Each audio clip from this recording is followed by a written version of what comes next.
Materi kali ini kita akan membahas mengenai pengujian substantif atas saldo piutang. Nah, sebelum kita masuk ke materinya, ada baiknya kita membahas terlebih dahulu jenis pengujian yang sudah pernah dipelajari kalau sudah mengambil pemeriksaan akuntansi yang pertama. Sebenarnya jenis pengujian ini ada 3. Pertama, pengujian pengendalian, pengujian analitis, dan yang terakhir pengujian substantif. Nah, pengujian substantif inilah yang akan sedikit kita bahas di video ini. Yang pertama, pengujian pengendalian. Pengujian pengendalian ini untuk melihat keberadaan sistem atau efektivitas suatu pengendalian. Jadi bahasa mudahnya, pengendalian itu untuk menjaga aset perusahaan. Setiap apapun yang dilakukan perusahaan untuk menjaga asetnya, itulah disebut pengendalian. Ya. Nah, sebagai contoh, perusahaan membuat laporan keuangan. Kenapa mereka membuat laporan keuangan? Agar mereka tidak salah dalam mengambil keputusan. Karena kalau salah mengambil keputusan menyebabkan kerugian. Yang namanya kerugian berarti asetnya akan berkurang. Harta perusahaan akan berkurang. Lalu pengendalian lainnya, contoh pengendalian lainnya, pembuatan peraturan terkait jam kerja. Jadi jam kerja jam 8, berarti mendisiplinkan karyawannya agar datang pada saat jam 8 atau jam kerja. Kalau dia datang terlambat, otomatis akan mengurangi efektivitas dari perusahaan dalam membuat suatu produk ataupun usahanya. Nah, itu juga merupakan contoh pengendalian. Pengendalian yang paling simpel lagi, ada gudang, dipasanglah CCTV untuk mengontrol apakah barang tersebut ada yang kalau ada pencurian atau semacamnya. Lebih aman lagi, ditambah orang yang menjaga gudang, misalkan satpam, 24 jam dijaga satpam secara shift atau bergantian. Itu merupakan salah satu contoh pengendalian perusahaan. Kalau dalam dokumen, contohnya adalah pemberian nomor urut. Jadi setiap dokumen harus ada nomor urutnya. Kalau surat harus ada nomor suratnya dan harus ditandatangani dan dicap perusahaan. Itu adalah contoh pengendalian perusahaan. Nah, maka dari itulah pada tahap audit dalam pengujian pengendalian, kita itu mau mengecek apakah pengendaliannya ada atau tidak.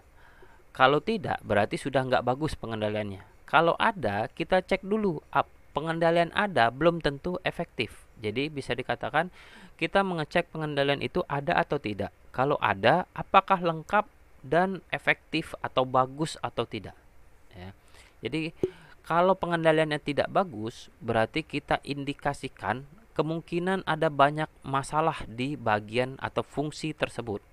Jadi misalkan kita ambil contoh, ada fungsi penjualan sama fungsi pemasaran. Setelah kita lihat fungsi penjualan itu semuanya pengendaliannya baik. Kita ambil contoh, kalau minimarket ada scan barcode, berarti sudah terkomputerisasi, pengendaliannya bagus. Kalau ada barang hilang itu langsung terlacak. Nah, berarti kita akan lebih percaya terhadap bagian penjualan.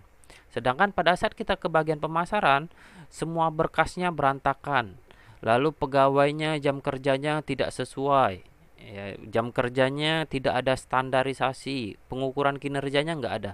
Maka kita mengindikasikan bagian pemasaran ini kemungkinan bermasalah. Maka kita akan melakukan audit lebih dalam di bagian pemasaran. Jadi bisa dikatakan pengujian pengendalian ini untuk kita mengetahui mana pengendalian yang bagus, mana pengendalian yang jelek, atau bahkan yang tidak ada. Yang jelek atau yang tidak ada, disitulah tempat kita akan melakukan audit lebih mendalam. Sedangkan yang pengendaliannya bagus, kita akan melakukan audit secara sepintas saja istilahnya. Jadi kita nggak usah terlalu dalam, karena kita memiliki waktu yang terbatas dalam melakukan audit. Nah, jadi bisa dikatakan contoh pengujian pengendalian ini kita juga bisa mengecek dari aturan-aturan yang dibuat oleh perusahaan. Tetapi kita lihat kalau ada aturan belum tentu dijalankan. Makanya kita mau mengecek apakah ada pengendaliannya atau tidak.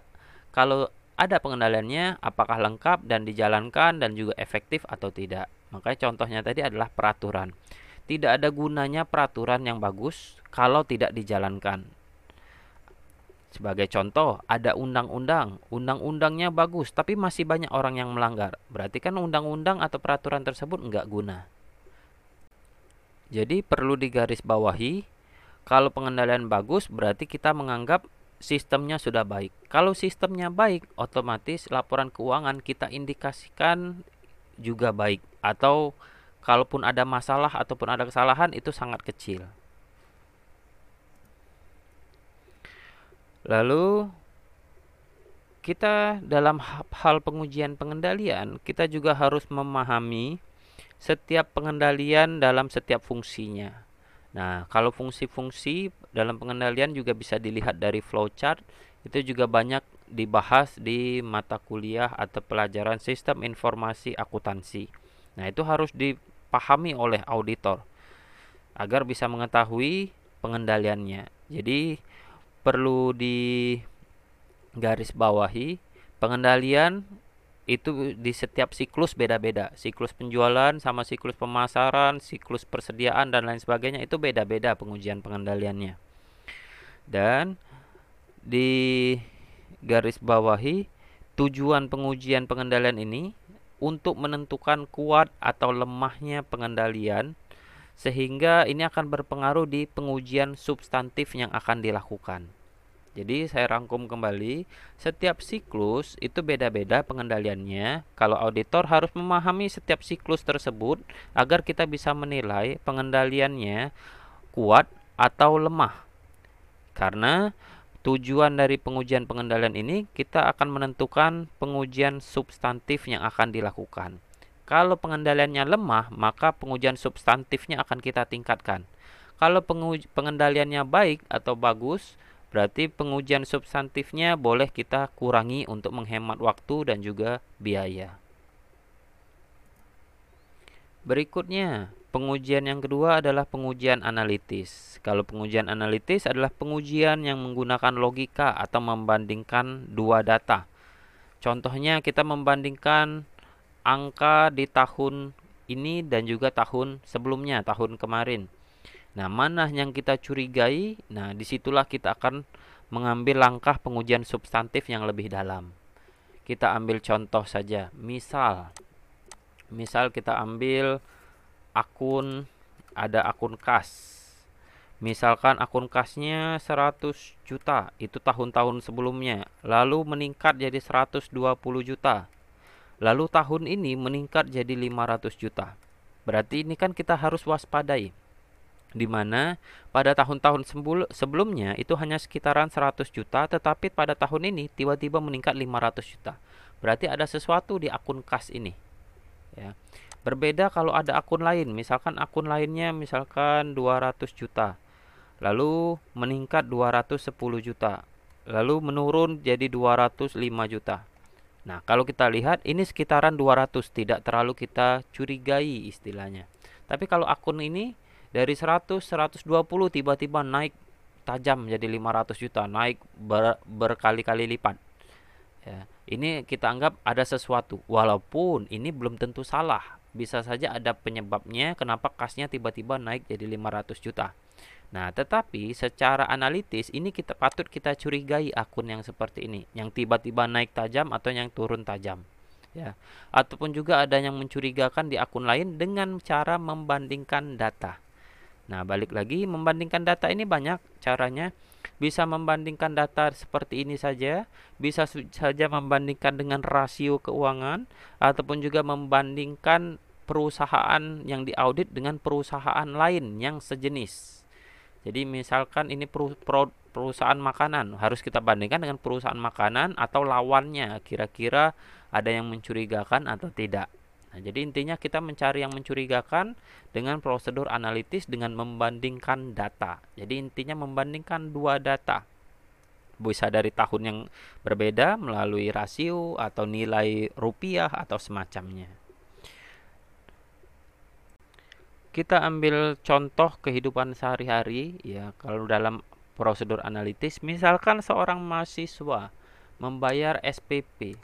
Dia akan meminta uang kepada orang tuanya. Biasanya SPP-nya sekitaran 3 juta, misal 3 juta. Lalu tahun berikutnya, semester berikutnya dia meminta uang lagi 3 juta. Lalu pada tahun sekarang dia meminta lagi 6 juta. Berarti kan kalau kita sebagai orang tua, kita akan mengindikasikan kenapa tiba-tiba mintanya 2 kali lipat, padahal seharusnya setiap semester nilainya sama.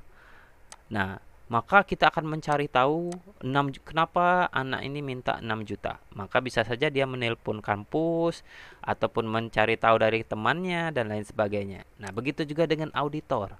Kalau menemukan hal-hal yang seperti ini, ya dia akan mencurigai, ini ada apa? Kenapa tiba-tiba naik jadi 6 juta? Padahal biasanya mintanya 3 juta. Nah, begitu juga auditor ataupun juga perusahaan. Nah, itu salah satu contoh analitis ya. Karena ada perubahan angka yang aneh, maka kita akan mengambil langkah berikutnya. Harus kita lakukan pemeriksaan lebih dalam di bagian yang kita anggap aneh ataupun yang janggal tersebut. Nah, berikutnya barulah pengujian substantif. Dimana kalau pengujian substantif ini membuktikan kebenaran angka dalam laporan keuangan. Nah, selain kebenaran ada banyak ya. Jadi membuktikan, pertama, membuktikan kebenaran. Yang kedua, membuktikan keakuratan. Yang ketiga, membuktikan kelengkapannya. Yang keempat, membuktikan kewajaran angka dalam laporan keuangan. Sebagai contoh, di laporan keuangan ada tertulis kas 50 juta. Maka kita harus mengecek di perusahaan itu ada uang sebanyak 50 juta atau tidak. Lalu ada akun bank 100 juta. Berarti kita harus cek rekening korannya benar atau enggak ada uang 100 juta. Ya, sama seperti kas tadi, kalau kasnya ada 50 juta berarti kita harus buka berangkasnya, kita cek benar atau enggak totalnya 50 juta sesuai dengan yang diinformasikan yang dalam laporan keuangan. Ya.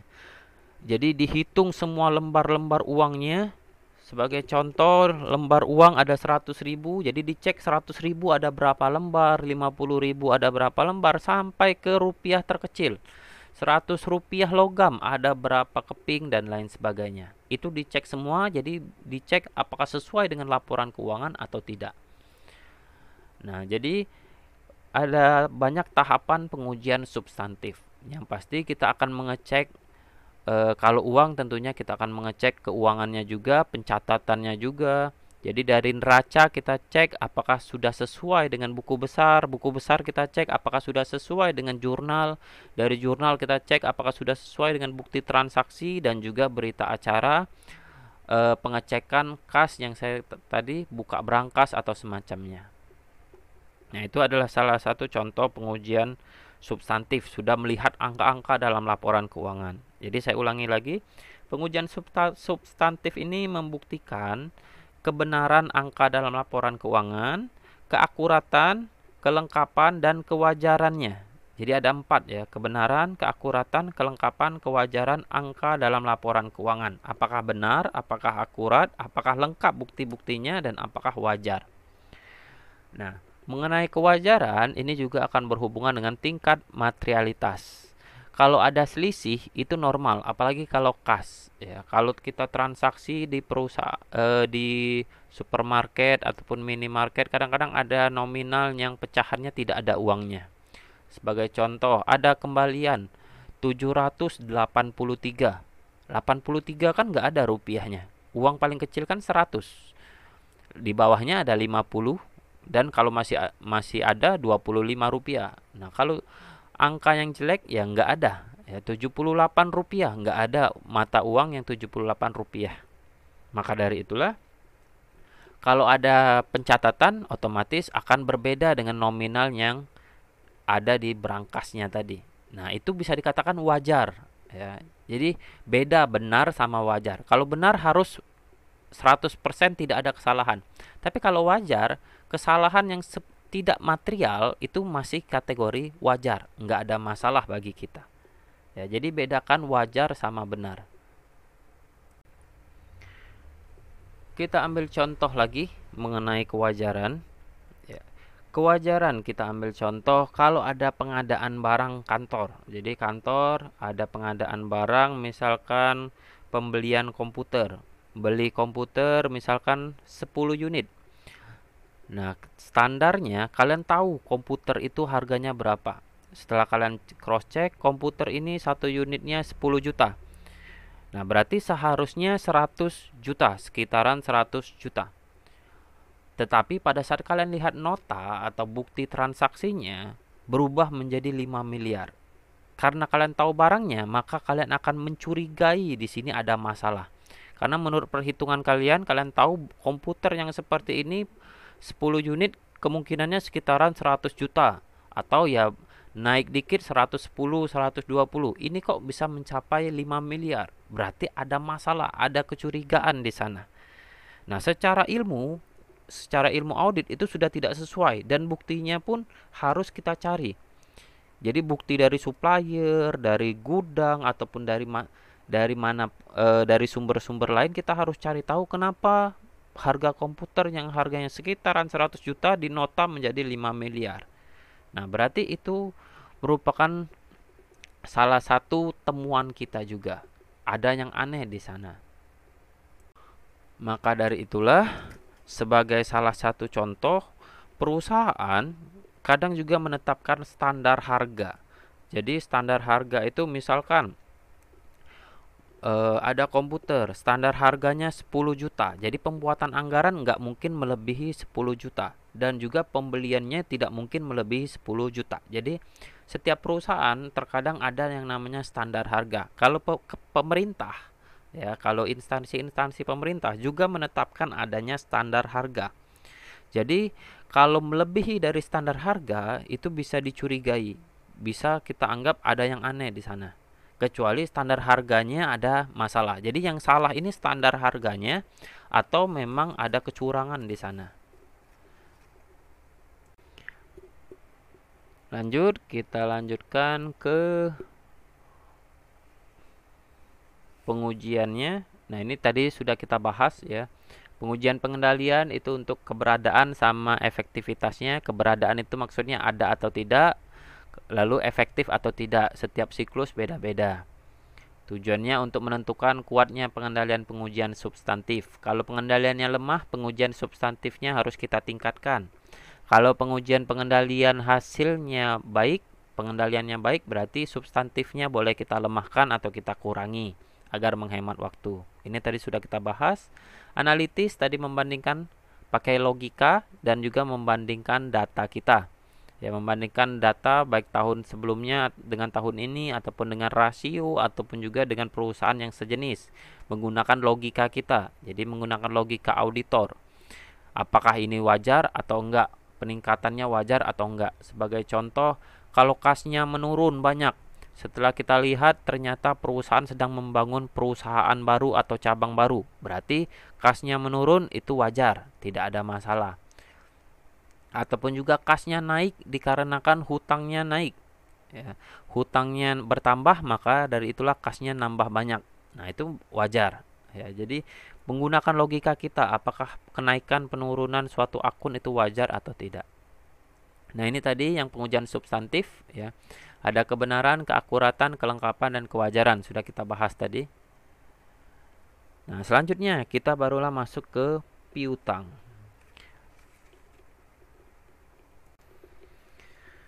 Yang pertama kita akan membahas mengenai pengertian piutang. Harus paham terlebih dahulu apa itu piutang. Ya. Jadi piutang itu karena ada hak klaim, ada dana di pihak lain. Makanya ini muncul biasanya karena adanya penjualan yang dilakukan secara kredit, baik penjualan barang atau juga jasa. Bisa dikatakan ada orang lain yang melakukan pembelian kepada kita dan orang itu belum membayar. Maka itu akan muncul akun piutang. Bahasa mudahnya ada orang berhutang dengan kita. Itulah piutang. Nah, lalu piutang dalam laporan keuangan. Bagaimana piutang? Munculnya ada di mana? Ya, laporan keuangan, piutang akan muncul di neraca. Dan posisinya ada di debit. Tentunya akun piutang ini akan muncul di bawah kas. Kenapa piutang berada di bawah kas? Karena di neraca itu diatur sesuai dengan tingkat likuiditas. Tingkat likuiditas itu dibagi berdasarkan tingkat kecairannya, semakin cair. Kalau kas bentuknya sudah uang, bisa langsung dibelanjakan.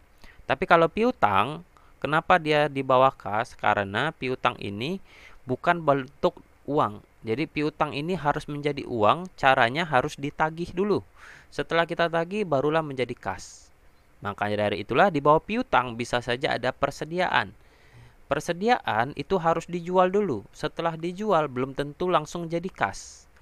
Piutang harus penjualan, maksudnya persediaan kalau dijual belum tentu langsung menghasilkan kas. Persediaan tadi kalau dijual bisa saja jadi piutang dulu. Setelah jadi piutang kita tagih barulah jadi kas. Jadi prosesnya lebih lama. Maka dari itulah neraca itu ada urutannya, nggak bisa asal. Jadi ada kas, di bawahnya bisa piutang, di bawahnya bisa persediaan. Nggak boleh dibolak-balikin, ya, karena itu berdasarkan tingkat likuiditas atau tingkat kecairannya. Semakin cair atau semakin cepat menjadi kas itu letaknya paling atas. Karena kas akunnya sudah bentuk kas, ya paling atas dia. Di bawahnya piutang, karena piutang harus ditagih dulu baru jadi kas. Sedangkan di bawahnya lagi bisa saja persediaan. Persediaan harus dijual dulu, dijual belum tentu jadi kas, bisa saja jadi piutang dulu. Setelah jadi piutang barulah jadi kas. Jadi lebih lama prosesnya. Nah, itu adalah aturan dalam laporan keuangan bagian neraca. Maka dari itulah kita juga ada mengenal aset tidak berwujud. Nah, kalau aset tidak berwujud itu letaknya paling bawah karena paling tidak liquid atau tidak cair. Nah, itu sebagai gambaran saja tentang neraca. Nanti silakan dipelajari lagi, lihat lagi akun-akun neraca. Yang pasti bukan hanya kas, piutang, persediaan saja, masih banyak yang lain. Di bawah kas biasanya ada bank. Yang itu membedakan. Kas itu letaknya uang yang ada di brankas perusahaan. Kalau bank berarti yang ada di rekening bank. Bawahnya ada piutang dan lain sebagainya. Nah, itu silakan dipelajari lagi. Kita lanjutkan ke berikutnya mengenai tujuan. Nah, ini saya berpatokan di buku Mulyadi ya. Buku Mulyadi tujuannya ada di halaman 89, bisa dibaca. Kita langsung lanjut ke langkah berikutnya, ada mengetahui keberadaan piutang. Jadi kita harus tahu piutang ini, ada orang yang berhutang dengan perusahaan ini, itu siapa saja orangnya. Dan juga berapa nominalnya. Maka dari itulah kita lakukan pengujian analitis ya dengan membandingkan data. Juga kita harus mencari bukti pendukungnya. Pisah batasnya harus jelas. Pisah batas ini ya antar periode. Kita ambil contoh saja.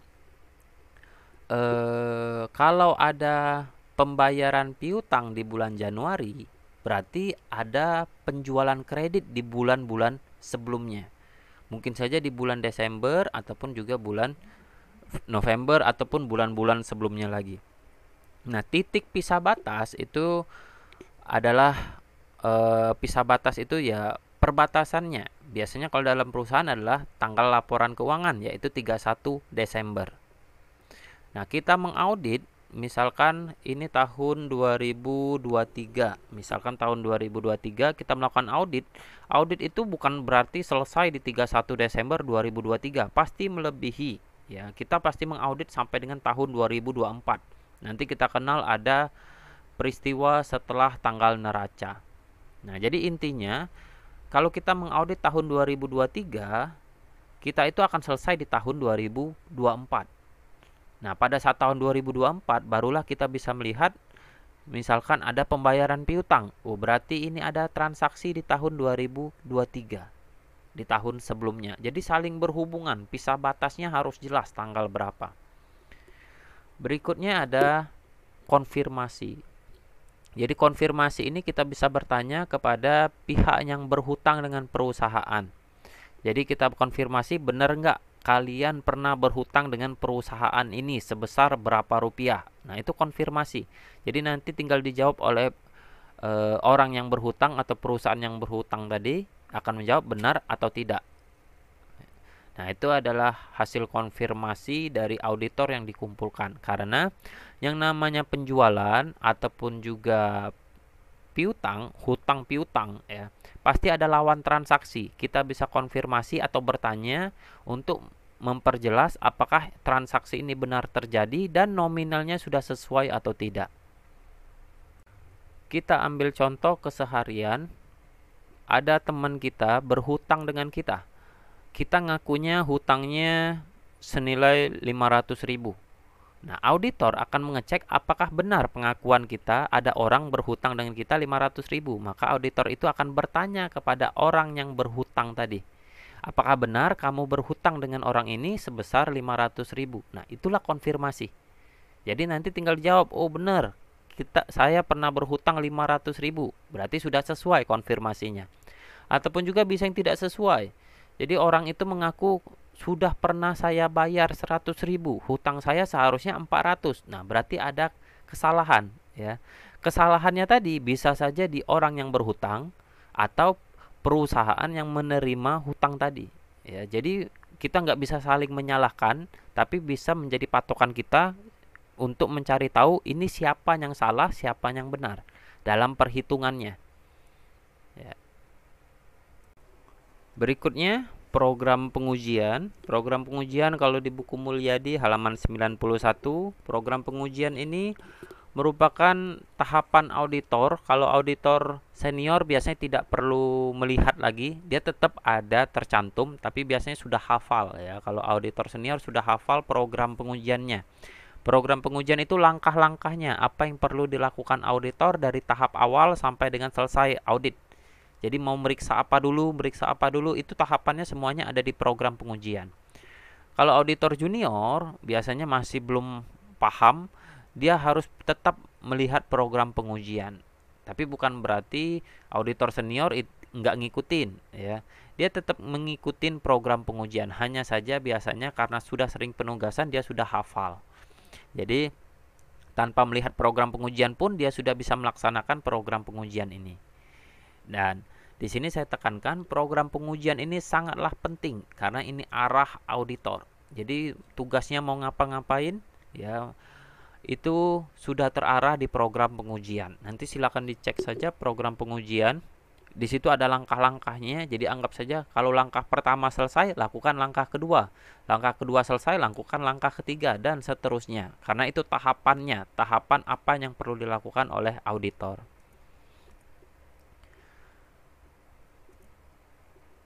Berikutnya ada pengujian terinci atas transaksi. Ini untuk membuktikan kebenaran transaksi. Jadi kalau ada piutang, tentunya apakah benar transaksi ini ada surat-suratnya, dan juga kita lihat ada transaksi sebelumnya. Balik lagi saya katakan, kalau ada pembayaran piutang berarti pasti ada transaksi waktu dia berhutang. Misalkan ada penjualan kredit di bulan-bulan sebelumnya. Jadi nggak mungkin ada pembayaran piutang kalau tidak ada transaksi sebelumnya. Nah, di sini kita akan melihat bukti transaksinya, dokumen pendukung, beserta kelengkapan lainnya. Lanjut ke berikutnya. Nah, ini sedikit umum. Ya, piutang itu masuk kategori aset.